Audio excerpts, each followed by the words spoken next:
ನಮ್ಮ ಹೆಂಡ್ತಿರ್ ಪಕ್ಕದಲ್ಲಿರುವಾಗ speaker on ಮಾಡ್ಕೊಂಡು ಮಾತಾಡಬೇಡ್ರಿ. ನಾನು ಇಷ್ಟೆಲ್ಲ ಹೇಳೋ ನಾನೇ ಅವತ್ತು ಸ್ಪೀಕರ್ ಆನ್ ಮಾಡಿಬಿಟ್ಟೆ. ಅವತ್ತೊಂದು ಹೆಣ್ಣಿನ ಧ್ವನಿ ಬಂತು, ಹಲೋ ಗೋಪಿ ಅವರಾ. ನನ್ನ ಹೆಂಡ್ತಿ ಅಲ್ಲಿ ಕೂತ್ಕೊಂಡು ತಿಂಡಿ ತಿಂತ ಇದ್ದವಳು ನನ್ನ ಪಕ್ಕ ಬಂದ್ಬಿಟ್ಲು. ಹಿಂಗ್ ಸಿಗ್ನಲ್ ಕೊಡ್ತಾಳೆ ಮಾತಾಡಿ ಅಂತ. ಅಂದ್ರೆ ಬಾಯಿನೂ ಬಿಡ್ತಿಲ್ಲ, ಯಾರು ಕಂಡಿಡಿಯೋಣ ಅಂತ ಅವಳು ಹಿಂಗಂದ್ಲು.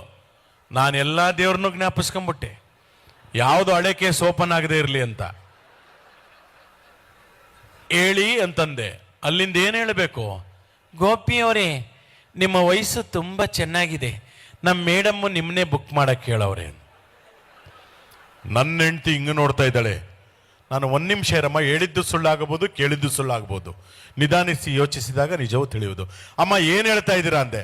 ಅದೇ ಸರ್ ವಯಸ್ಸು ದೇವೇಗೌಡರು ಸಿದ್ದರಾಮಯ್ಯ ಥರ ಮಾತಾಡ್ತಿರಲ್ಲ. ಅಯ್ಯೋ ನಿಮ್ಮ ಬಾಯಿಗೆ ಇಟ್ಟಾಕ, ಅದು ವಯಸ್ಸಲ್ಲಮ್ಮ.